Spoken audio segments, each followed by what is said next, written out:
e estejam à vontade para o uso da mesma, se necessitam recolher com os vossos filhos e aproveitar esse espaço mais reservado. Nós vamos abrindo as nossas Bíblias em Efésios capítulo 3.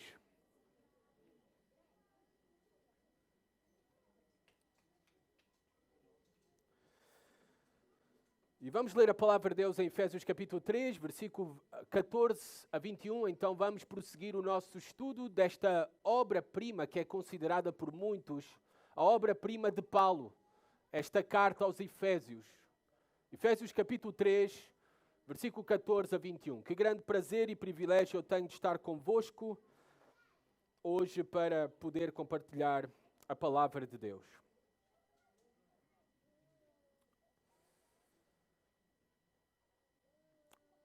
Efésios 3, 14 a 21 diz assim a palavra de Deus: Por esta causa me ponho de joelhos diante do Pai, de quem toma o nome toda a família, tanto no céu como sobre a terra, para que, segundo a riqueza da sua glória, vos conceda que sejais fortalecidos com poder, mediante o seu Espírito no homem interior, e assim habite Cristo no vosso coração, pela fé, estando vós arraigados e alicerçados em amor, a fim de poderdes compreender com todos os santos qual é a largura e o comprimento e a altura e a profundidade, e conhecer o amor de Cristo que excede todo o conhecimento,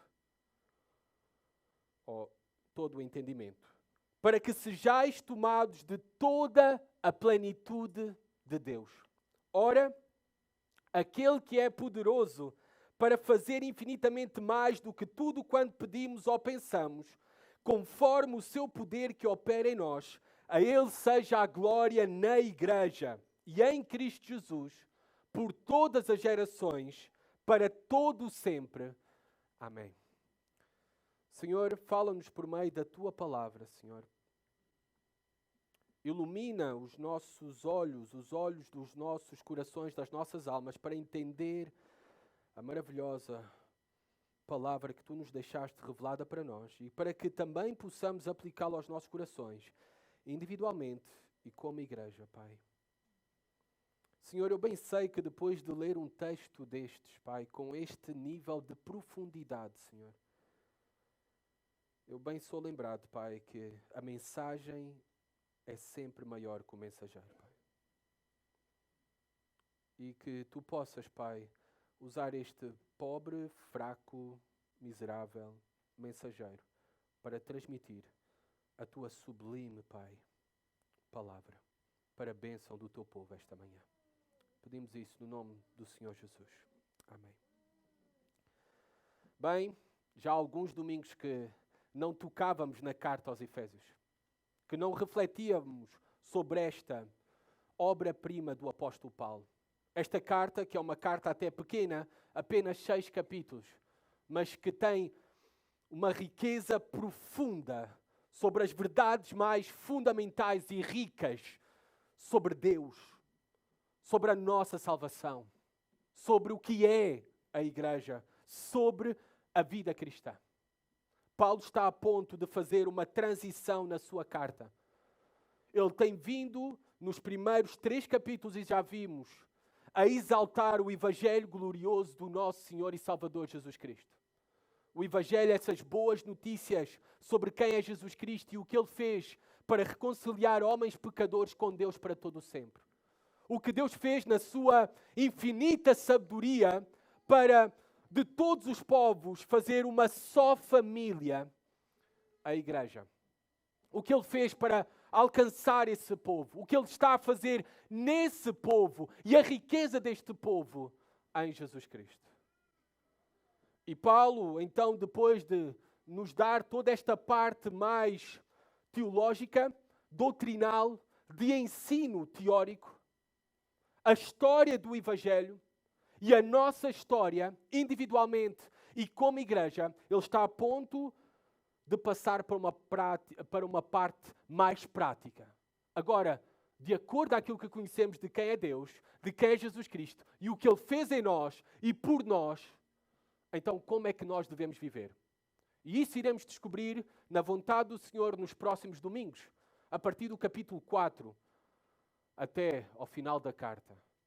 Mas antes dessa transição, Paulo está ali a escrever esta carta e ele pousa a caneta. Vamos usar a linguagem de hoje, não é? A pena.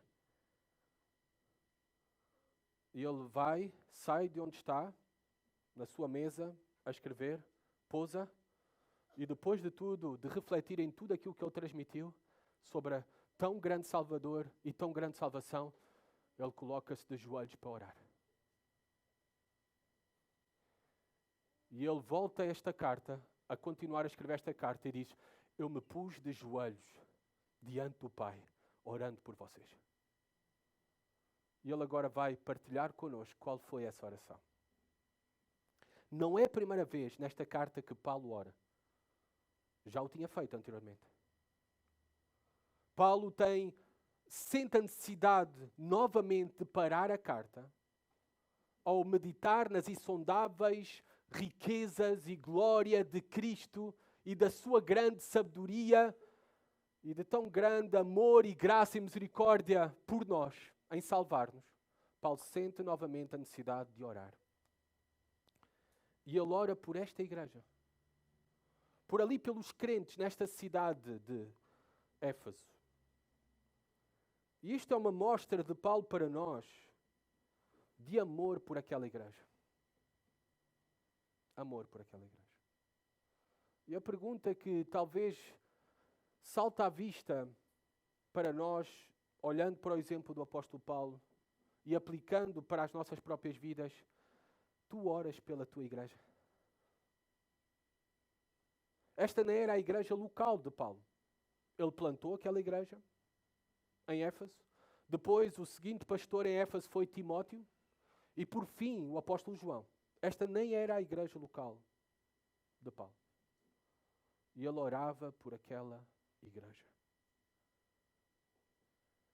E na verdade, orar pela igreja é um sinal de amor pela igreja. Alguém disse, William Law disse: não há nada que nos faça amar tanto uma pessoa quanto orar por ela. Usando a frase dele, nós podemos dizer: não há nada que nos faça amar tanto uma igreja quanto orar por ela. Paulo orava pelos Efésios, logo os amava mais, e ao amar mais aquela igreja, orava ainda mais por eles. É um ciclo. É um ciclo que nós podemos e devemos também de imitar. A primeira grande lição é: nós oramos pela igreja. Nós oramos pela nossa igreja. Mas agora vamos ver que não é apenas orar pela igreja, mas o que é que oramos pela igreja? O que é que estamos a pedir para a igreja? Reparem o que Paulo pede. Primeiro no versículo 14 e 15, ainda refletindo sobre isso, nós vemos que diante de Deus, diante do soberano Salvador, Jesus Cristo e do seu Pai, nós temos que nos colocar de joelhos. É esta a necessidade que Paulo tem, versículo 14 e 15. Por esta causa me ponho de joelhos diante do Pai, de quem toma o nome toda a família, tanto no céu como sobre a terra. Por esta causa. Reparem a preposição por, e vocês sabem que no português as preposições servem, é uma palavra que serve para unir, mostrar a relação entre duas coisas. Então Paulo ora e se coloca de joelhos porque está relacionado com tudo aquilo que ele escreveu anteriormente. Sobre quem é Deus, sobre quem é Jesus Cristo, sobre a grande salvação que ele conquistou por nós, sobre a grande obra e sublime que Deus fez na igreja, está a fazer na igreja, e por todas estas coisas que foram conquistadas por aquilo que Paulo fala, o evangelho das insondáveis, das inescrutáveis riquezas de Cristo. Por todas estas coisas, pelo poder do evangelho que foi manifestado na igreja, em vidas transformadas, e através da mesma que reflete a glória de Deus, a sabedoria de Deus, a bondade de Deus, o amor de Deus, a graça de Deus, é que Paulo se coloca de joelhos. Se coloca de joelhos, refletindo neste poder de Deus, na nossa eleição para a salvação, na aplicação da salvação em nós pela obra de Cristo e na constituição de uma grande família. Uma só família tem Deus e é a igreja.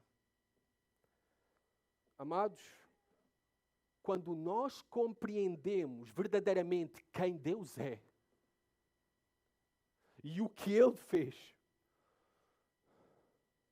por meio de Jesus Cristo, só nos resta adorar. Coloco-me de joelhos diante de Deus. Não há nenhum mandamento para nós orarmos de joelhos. Paulo não faz porque está a obedecer a algum mandamento. Aliás, os judeus tinham o hábito de orar em pé. Mas Paulo, diante da grandeza de Deus, inundado pela convicção de tão grande obra conquistada por Jesus Cristo em seu favor e em favor da igreja na salvação, na reconciliação de homens e mulheres pecadores com Deus para todo o sempre, Paulo sente a necessidade de uma profunda adoração. Me ponho de joelhos diante do Pai. Esta deve ser a nossa atitude. Diante do glorioso Evangelho, da obra perfeita de Cristo, da pura graça de Deus em nosso favor, diante do soberano Salvador Jesus Cristo, do único e verdadeiro transcendente Deus, a resposta de Paulo, que deve ser também a nossa resposta, é cairmos rendidos aos seus pés. Reparem o que aconteceu em Paulo. Paulo foi transformado poderosamente e profundamente depois do seu encontro com Cristo ali no caminho de Damasco. Ele passou de ser um perseguidor de cristãos, como nós sabemos, através da história relatada no livro de Atos, passou a ser um perseguidor, a um pregador desta mensagem gloriosa de salvação em Jesus Cristo. Esta é outra lição para nós. Quem tem fé, prega a fé. Quem tem fé, prega essa fé. Quem tem fé verdadeira é uma testemunha verdadeira de Jesus Cristo e do Evangelho. Então a pergunta que devemos fazer aqui também não é só se oras pela tua igreja. Tu pregas esta fé. Tu dás testemunho deste Evangelho à tua volta, aos teus amigos, aos teus colegas, dentro da tua casa, ou tens vergonha do Evangelho? Porque quem tem fé, prega essa fé. É isso que vemos na vida de Paulo. Reparem o poder do Evangelho que fez este homem, que na altura se chamava Saulo antes de conhecer a Cristo. Que nós vemos ali que o primeiro mártir, Estevão, que foi apedrejado, as pessoas colocavam as suas capas para depois irem apedrejar Estevão aos pés de Saulo. Aos pés do apóstolo Paulo. Este homem era um feroz perseguidor dos cristãos. Ele estava ali na execução de cristãos. Em pé, quando cristãos eram executados. Mas agora em Efésios vemos este homem de joelhos diante daquele a quem perseguiu ferozmente. Este é o poder do Evangelho de transformar vidas. O cristianismo não é blá blá blá. O cristianismo é o poder de Deus que transforma vidas. Um perseguidor que Deus transformou em pregador. Amados, também aprendemos algo. Paulo adora a Deus, adora o soberano Salvador Jesus Cristo. Vemos aqui, ele se transformou num adorador. E ninguém será um adorador na eternidade se não for primeiramente um adorador na terra. Ninguém será um adorador na eternidade se primeiramente não for um adorador aqui na terra. Se na verdade tu foste impactado por esse Evangelho te transformou, então tu és um adorador. Não há outra opção para ti. Só nos resta adorar. Aqui também deixo uma ressalva, porque hoje dizem que é o dia do pastor. Não gosto nada desses dias. Não gosto. Mas uma ressalva para todos os ministros do Evangelho. E alguns meus amigos têm a gentileza de me dizerem que acompanham os meus sermões para depois criticar, amigos pastores. Para todos nós, ministros e pregadores do Evangelho, pastores, que nós possamos aprender com Paulo. Está muito bem tu estares diante dos homens para anunciar o glorioso Evangelho de Jesus Cristo, mas não te esqueças primeiramente que deves passar tempo de joelhos diante de Deus. É isso que Paulo nos ensina. Moody, um grande evangelista, disse o seguinte: aqueles que deixaram a mais profunda marca nesta terra amaldiçoada pelo pecado foram homens e mulheres de oração. Descobrirás que a oração é a força poderosa que tem movido não somente a mão de Deus, mas também o homem. Necessitamos passar tempo em oração. Vemos isso em Jesus Cristo, vemos isso em Paulo, vemos isso nos apóstolos. Nós devemos seguir o seu exemplo como ministros do Evangelho. Porque nada é conquistado e feito sem o poder de Deus. Esta atitude de Paulo colocar-se de joelhos e deixar escrito aqui é porque queria dar exemplo àquela igreja. E no fundo o Espírito Santo preservou isso para dar-nos exemplo a nós. Colocar-se de joelhos é uma resposta de profunda adoração, reverência, sujeição a Deus e humildade, de total dependência em Deus. Por que Paulo tem esta atitude? Por aquilo que Paulo escreve a seguir no versículo 15. De quem toma o nome toda a família, tanto no céu como sobre a terra. Por que nós devemos ter esta postura diante de Deus? Porque Deus é o Criador de todas as coisas, tanto no céu como sobre toda a terra. Dele dependem todos os homens e todas as mulheres, todas as criaturas. Mas aqui Paulo faz o foco na pátria. Esta palavra grega pátria, que é traduzida família. Porque ela é para um grupo de pessoas descendentes de alguém ou de uma nação, por exemplo. O que Paulo está aqui a referir-se é àquilo que ele já escreveu anteriormente. A família de Deus, a igreja. E quem é o pai dessa família? É Deus. É Deus. A igreja é a família de Deus. Uma família de todas as nações. Uma família que tem um só pai. Eu não estou a dizer que todas as criaturas, todos os homens e mulheres são filhos de Deus. Essa é uma heresia. Uma falsa doutrina que é o universalismo. Ou seja, que no final Deus irá salvar todos os homens e todas as mulheres. Não é isso que a Bíblia ensina. A Bíblia ensina que apenas aqueles que são filhos de Deus, que têm Deus como Pai, são aqueles que estão unidos ao Filho de Deus, Jesus Cristo. Todos aqueles que estão unidos pela fé em Jesus Cristo como Senhor e Salvador, a este Jesus Cristo os torna filhos de Deus. E na igreja temos uma família, uma só família. Deus tem só uma família. E temos um só Pai, todos nós em comum um só Pai. Somos todos descendentes de Jesus Cristo para a salvação. Só por meio de Jesus Cristo é que nós podemos ser salvos. É que nós fomos salvos. Mas reparem o que leva Paulo à adoração. Esta profunda reverência é pelo privilégio que ele tem de chamar a Deus de Pai. É pelo privilégio de ele ser tratado como filho de Deus. E esta é a tua realidade e a minha realidade, se de facto és cristão. Mas Paulo menciona aqui a família de Deus.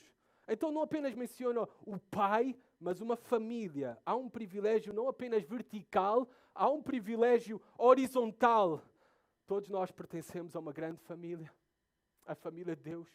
Fomos reconciliados com Deus, mas também fomos reconciliados com o povo de Deus, com a família de Deus, a igreja. Fora desta família, só há ovelhas perdidas, desgarradas e dispersas. Esta era a nossa realidade também. Mas o Pai nos achou e nos trouxe para dentro do aprisco.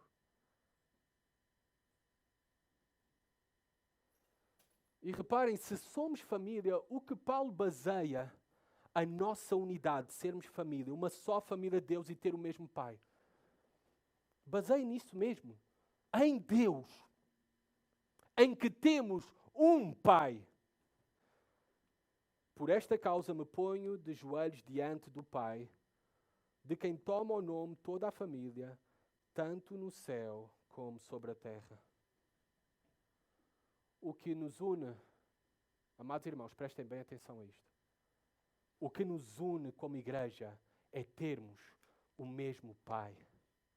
O fundamento da nossa união é Deus, é Jesus Cristo. É termos o mesmo Pai. Se Deus não é razão para tu estares nesta igreja, eu conto apenas os anos, os meses, as semanas e os dias em que tu deixarás esta igreja. O único fundamento e razão da nossa unidade é Deus. É Deus. E somos lembrados que Deus tem comunhão conosco como Pai.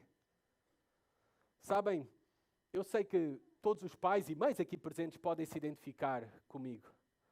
Há algo como pai que me dá muito prazer. É que os meus filhos me busquem para estar comigo, para brincar comigo, para dormir comigo. Às vezes eu não quero, não é? É demasiado. Mas dá-me prazer.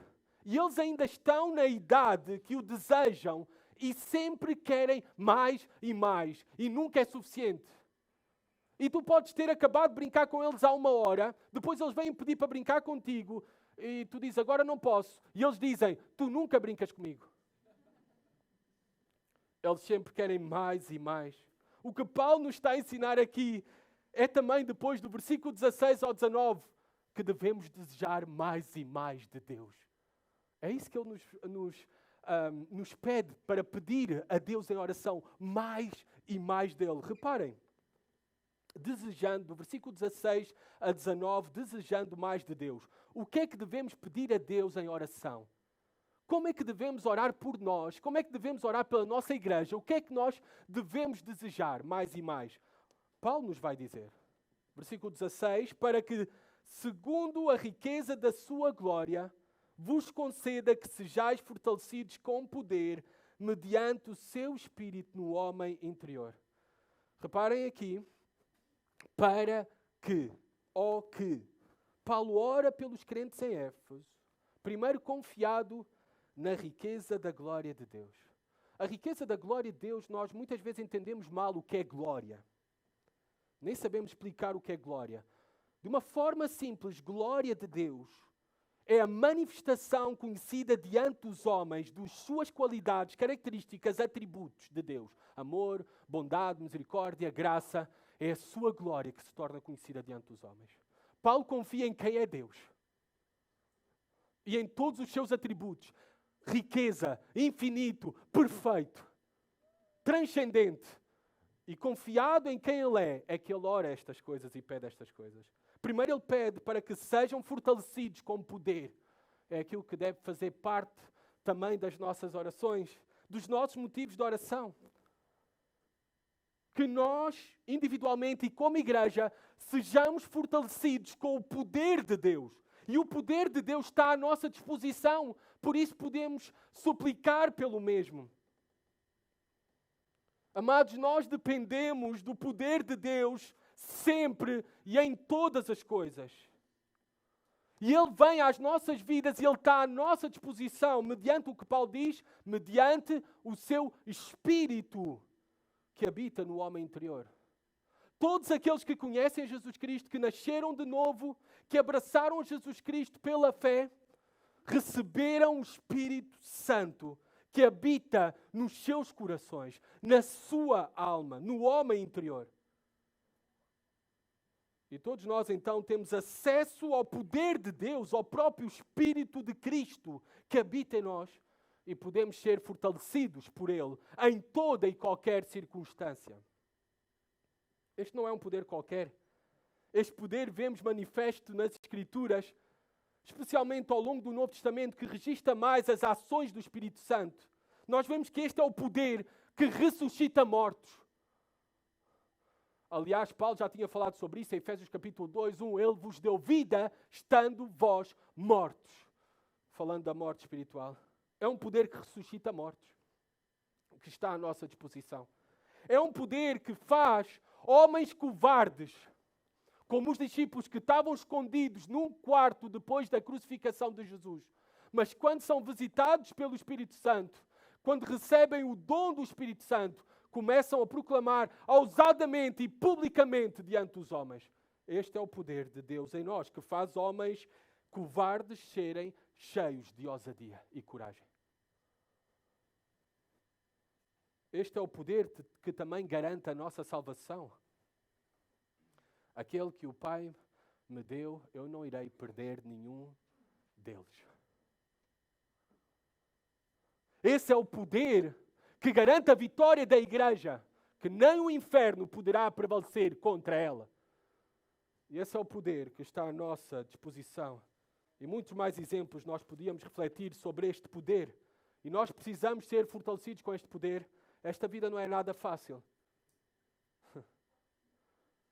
Na verdade, nesta vida, nós vivemos numa realidade amaldiçoada pelo pecado.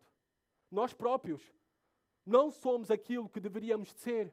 Os nossos corpos não são aquilo que Deus planeou originalmente para ser. Vivemos numa realidade amaldiçoada dentro de nós, fora de nós, na criação. Então, nós precisamos ser fortalecidos pelo poder de Deus para viver nesta vida, para perseverar até ao fim, para vencermos as tentações e para suportarmos as provações que são muitas nesta vida. Se tu esperas o céu aqui, estás muito enganado. Aqui, para ti que és cristão, é o mais parecido ao inferno que tu terás.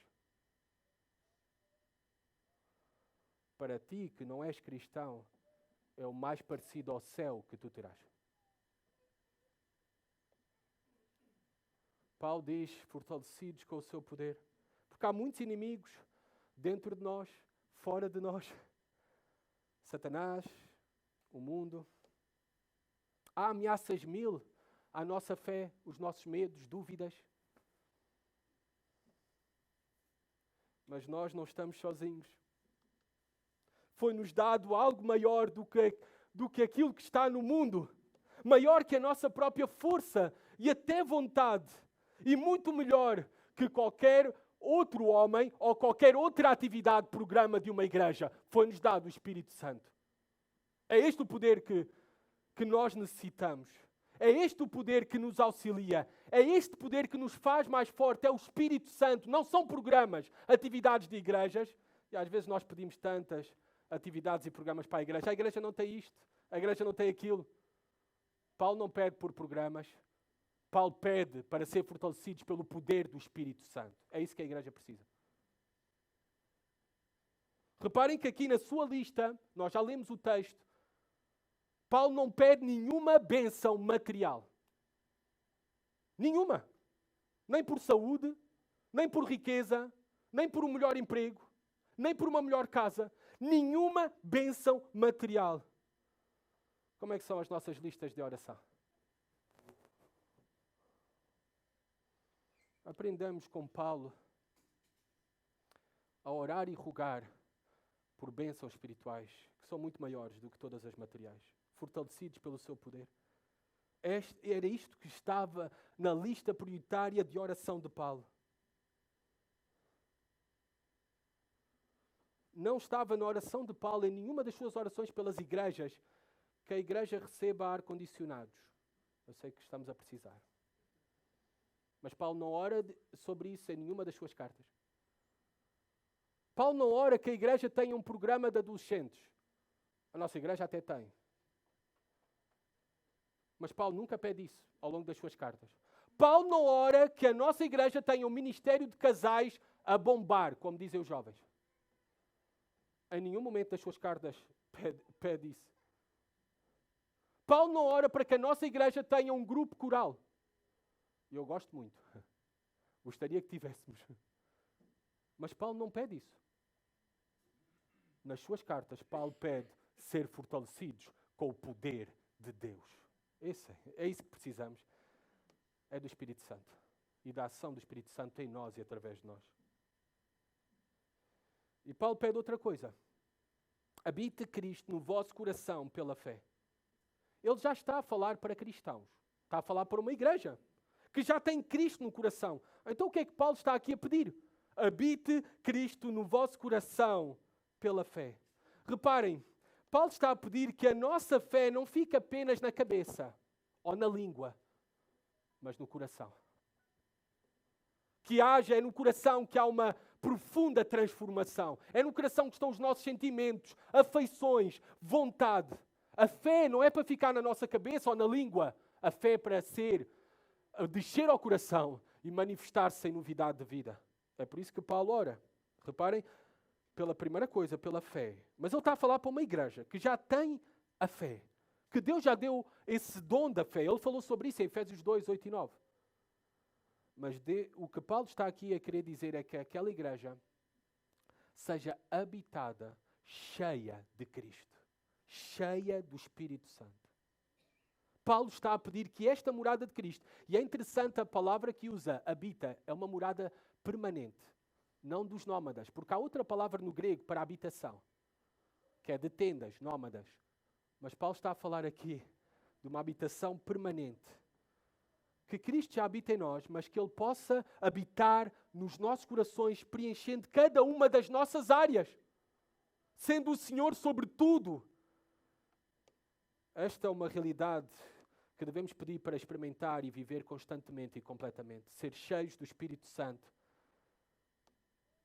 que resulta da fé e de uma comunhão cada vez mais profunda com Ele, Jesus Cristo.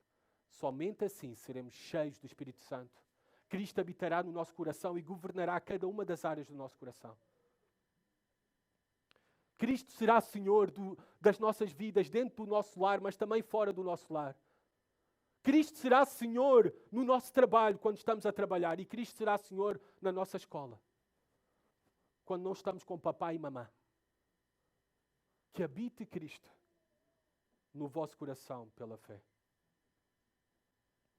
E diz, estando vós arraigados e alicerçados. Está a usar uma linguagem da arquitetura, construção, e uma linguagem da agricultura, plantação.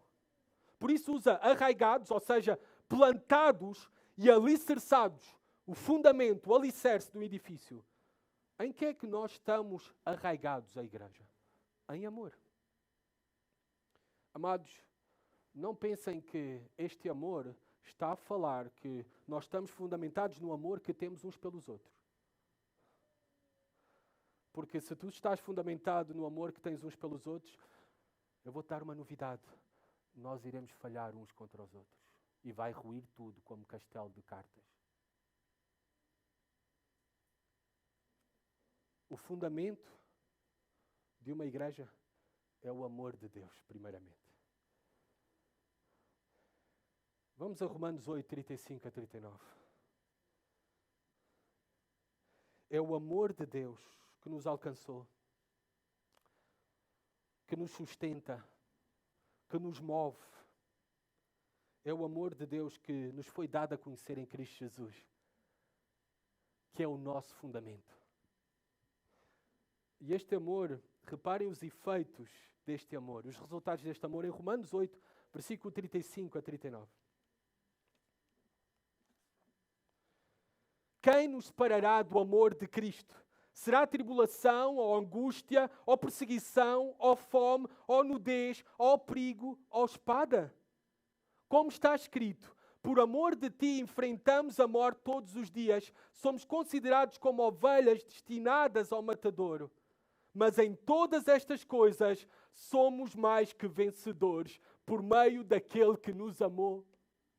Pois estou convencido que nem a morte, nem a vida, nem anjos, nem demónios, nem o presente, nem o futuro, nem quaisquer poderes, nem altura, nem profundidade, nem qualquer outra coisa na criação será capaz de nos separar do amor de Deus que está em Cristo Jesus, nosso Senhor. O fundamento da nossa fé, o fundamento da nossa vida, é o grande amor de Deus que tem por nós. É isto que Paulo está a dizer. É a mensagem do Evangelho, este Evangelho de amor que nos alcançou, a sua graça, bondade e misericórdia. É o grande fundamento da nossa fé. Porque as coisas entre nós vão ficar inevitavelmente difíceis, porque somos pecadores. As circunstâncias também, nesta criação amaldiçoada pelo pecado, serão difíceis. E a única coisa que nos irá sustentar é o amor de Deus, que nos fará mais que vencedores. Conforme Paulo diz em Romanos. Quando as coisas ficarem difíceis na tua vida, o que te fará ficar firme é o amor de Deus, é ser relembrado do Evangelho de Jesus Cristo. A tua firmeza também no serviço uns aos outros não irá depender da pessoa A, B ou C, ou do ministério A, B ou C. Se o teu fundamento é o amor de Deus, o Evangelho, é isso que te fará ser fiel, independentemente onde seja e como seja. E para quem seja.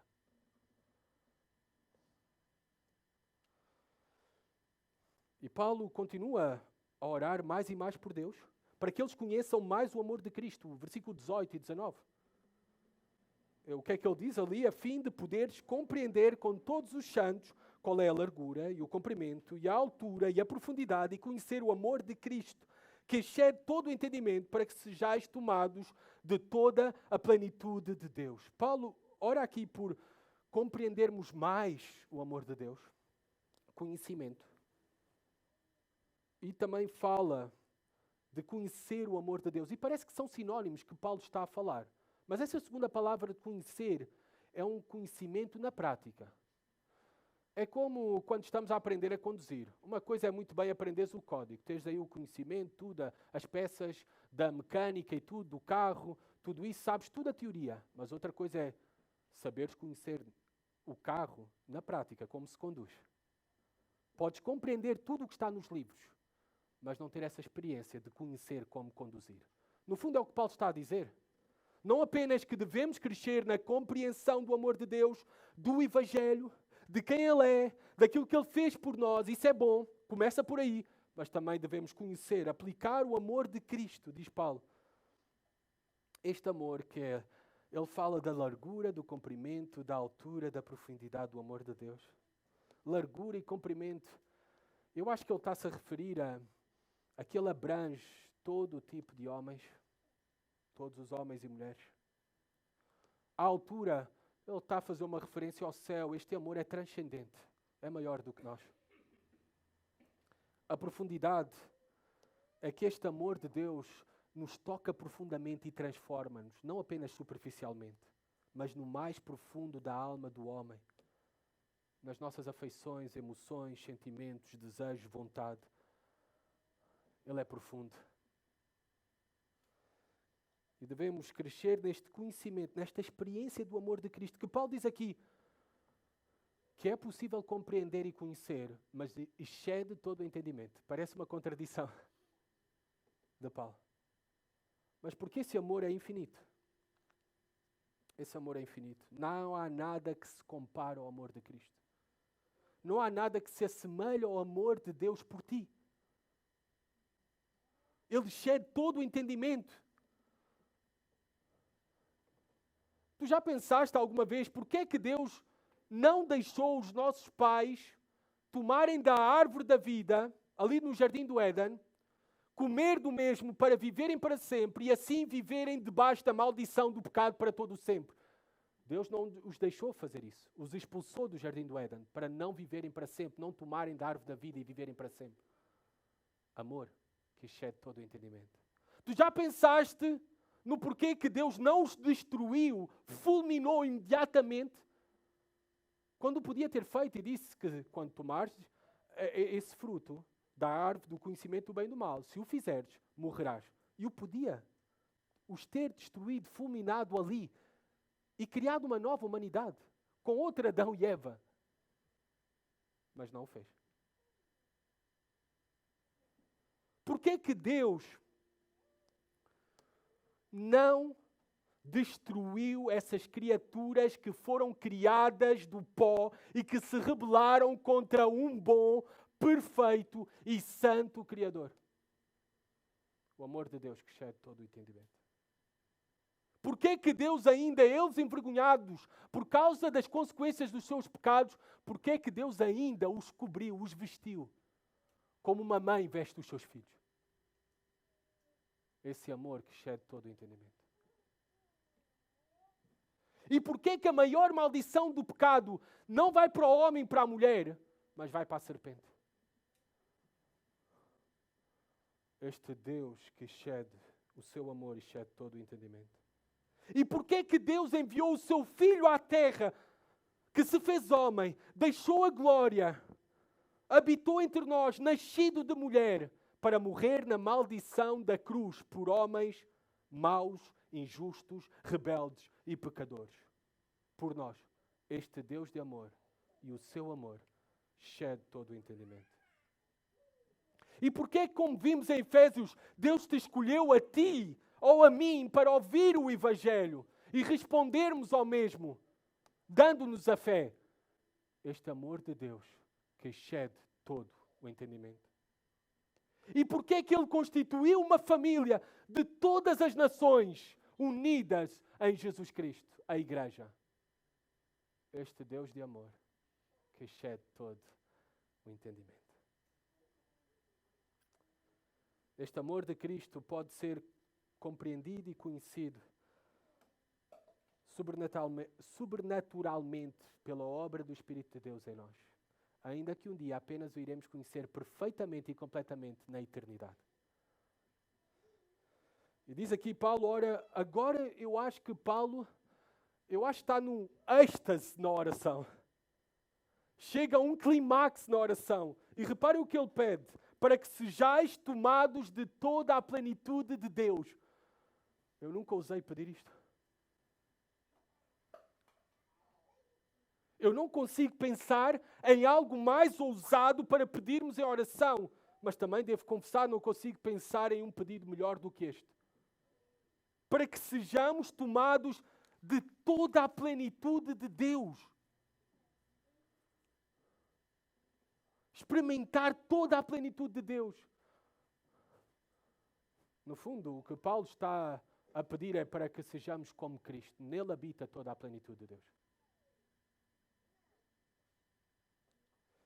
Reparem, volto a algo que eu já mencionei. Nós nos preocupamos e desejamos tanto as bênçãos materiais, saúde, dinheiro, casa, passar no exame, que agora estão na época dos exames. E as nossas orações muitas vezes estão focadas somente nessas coisas. Não há mal pedir por essas coisas. Mas quando é que nós vamos orar por isto? Desejar isto? Quando vai fazer parte da nossa lista de oração? Ou quando vai fazer parte dos motivos que compartilhamos quando estamos juntos como igreja para orar? Sejamos cheios da plenitude de Deus. Nós muitas vezes, eu também, pedimos trocos a Deus quando podíamos pedir o tesouro do céu. Muitas vezes nos contentamos com as migalhas desta vida quando podíamos ter o pão da vida que nos tira toda a fome. Muitas vezes corremos nesta vida atrás do temporal, supérfluo, quando podíamos alcançar o eterno. Que possamos aprender a orar como Paulo. Uma oração ousada para que sejais tomados de toda a plenitude de Deus. Para que sejamos tomados de toda a plenitude de Deus. É bom mudarmos a forma como oramos e começarmos a orar como Paulo. Certa vez eu ouvi um pregador famoso, Paul Washer. Já pregou aqui na nossa igreja em 2013. Tivemos o privilégio de o ter. E ele disse o seguinte num dos seus vídeos. Eu choro não porque não tenho coisas. Eu choro porque não sou mais parecido com Cristo. É por isso que devemos chorar. Porque não temos toda a plenitude de Deus. Não somos mais parecidos com Cristo. Não é por não ter coisas.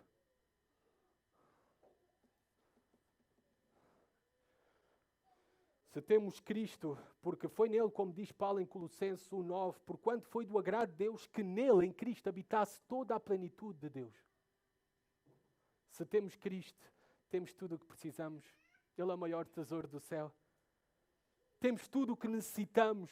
Nele está toda a perfeição de Deus. Busquemos então mais de Cristo nas nossas vidas. Desejemos mais comunhão com Ele, sermos cheios do seu Espírito, receber mais da sua plenitude. Por último, versículo 20 e 21, Paulo ora todas estas coisas, confiado que Deus pode fazer infinitamente mais. Reparem o que diz versículo 20 e 21. Ora, aquele que é poderoso para fazer infinitamente mais do que tudo quanto pedimos ou pensamos, conforme o seu poder que opera em nós, a Ele seja a glória na Igreja e em Cristo Jesus, por todas as gerações, para todo o sempre. Amém. Muitas vezes este versículo é muito mal interpretado. É retirado fora de todo este contexto que nós vimos dos pedidos do apóstolo Paulo focado em bênçãos espirituais. E usamos estes versículos para pedir bênçãos materiais. Para termos a esperança que se oramos por um Fiat, Deus nos vai dar um Ferrari. Porque Ele pode fazer infinitamente mais do que pedimos ou pensamos. Não, não tem nada a ver com isso.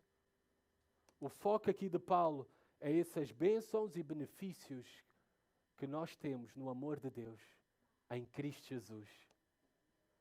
Deus pode fazer infinitamente mais em nós, na tua vida, na nossa igreja.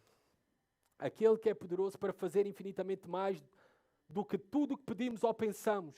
Na oração não há limites. E no operar de Deus em nosso favor, não há limites. Deus pode fazer infinitamente mais de tudo aquilo que pedimos ou pensamos, conforme o seu poder que opera em nós. E nós sabemos que o seu poder é infinito.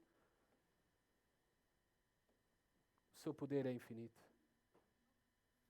Aquele que está em profunda comunhão com Cristo, fundamentado no amor de Deus, aquele que está cheio do Espírito Santo, pode experimentá-lo de maneiras indescritíveis e pode fazer obras grandiosas que jamais pensou. Serve para indivíduos, mas também para nós como igreja. Deus pode fazer mais em nós e através de nós, infinitamente mais do que pedimos ou pensamos. Vamos orar dessa maneira. E Paulo termina a sua oração dizendo: a Ele seja a glória, somente a Deus a glória. E de facto Ele é o único de todos os nossos louvores, honra e glória, porque tudo vem por Ele. Tudo o que somos é por Ele. E tudo o que fazemos é para Ele e será assim por toda a eternidade.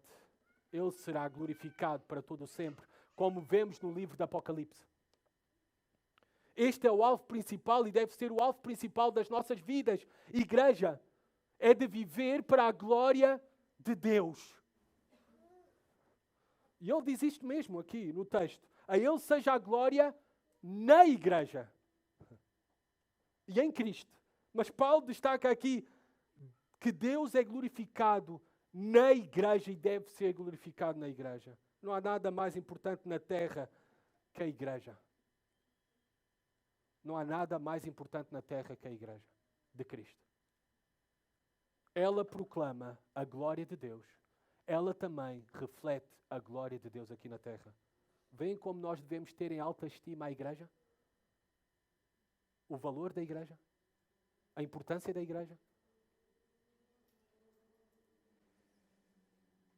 Que nós possamos ter este alvo principal de viver para a sua glória, porque só dele vêm todas as coisas, todos os nossos benefícios que recebemos como indivíduos, como igreja, vêm apenas pela sua maravilhosa graça em nosso favor. Amados, chegamos ao fim desta oração do apóstolo Paulo. Para aqueles que ainda não creem em Jesus Cristo como Senhor e Salvador, há uma chamada para ti, para que possas experimentar a Deus e conhecer verdadeiramente a Cristo. Necessitas arrepender-te dos teus pecados e crer em Jesus Cristo como teu Senhor e Salvador. Então receberás o Espírito Santo e terás esta nova vida e vida abundante que somente há e é prometida em Jesus Cristo.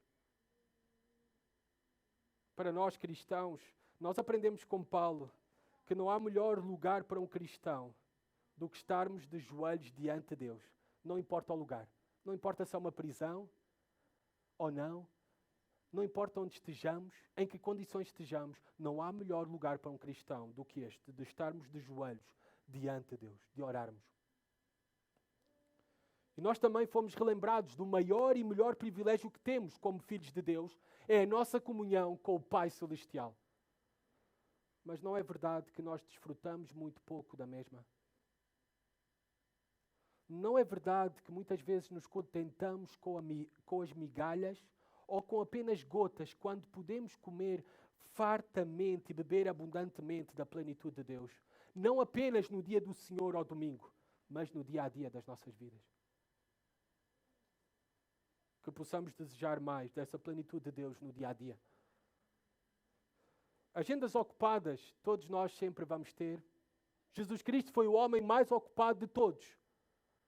E o que Ele nos ensinou foi, repetidas vezes, a separar tempo com os seus discípulos ou sozinho para orar e ser fortalecido pelo poder de Deus.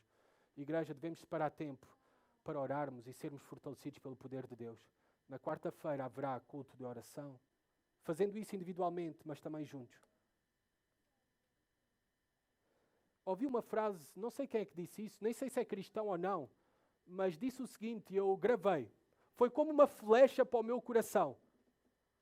Estar ocupado é fácil. Ser efetivo é difícil. Estar ocupado na vida é muito fácil. Ser eficaz, efetivo, é difícil. Na vida cristã, o que aprendemos é que quanto maior e melhor comunhão tivermos com Deus, quanto mais estivermos fundamentados no nosso relacionamento com Ele, no seu amor, quanto mais buscarmos sermos cheios do Espírito Santo, mais efetivos seremos em todas as áreas da nossa vida, porque Cristo habitará ricamente em nós, nos nossos corações. Com a confiança que Deus pode fazer infinitamente mais por meio de Jesus Cristo em nós e através de nós, não nos contentemos com a mediocridade nas nossas vidas espirituais. Não nos contentemos com a superficialidade da nossa vida cristã. Que possamos buscar toda a plenitude de Deus e orar pela mesma. E amados, eu quero terminar em oração.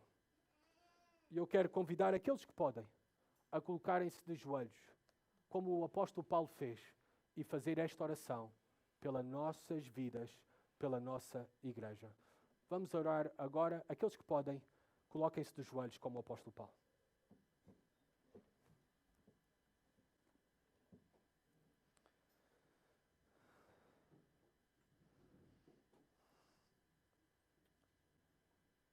Senhor, pelo glorioso Evangelho, pelo Teu grande amor e tão grande salvação, pela Tua misericórdia, bondade e graça, Senhor, é que nós nos colocamos de joelhos diante de Ti, para confessar a nossa dependência de Ti e a nossa profunda reverência e adoração ao Teu nome. Tu, Senhor, que és o nosso Pai, o único Deus vivo e verdadeiro, Pai. Tu, Senhor, que és rico em glória, concede-nos, Pai, que sejamos fortalecidos com o Teu poder, mediante o Teu Espírito no nosso homem interior. Senhor, que Cristo habite cada vez mais, Senhor, nos nossos corações, sejamos cheios de Cristo e do Seu Espírito e que possamos estar sempre arraigados, Senhor, e fundamentados no Teu amor. E que possamos crescer na compreensão e no conhecimento do Teu grande amor, do amor de Cristo por nós. Para que assim, Pai, sejamos tomados de toda a plenitude que vem de Ti, Senhor.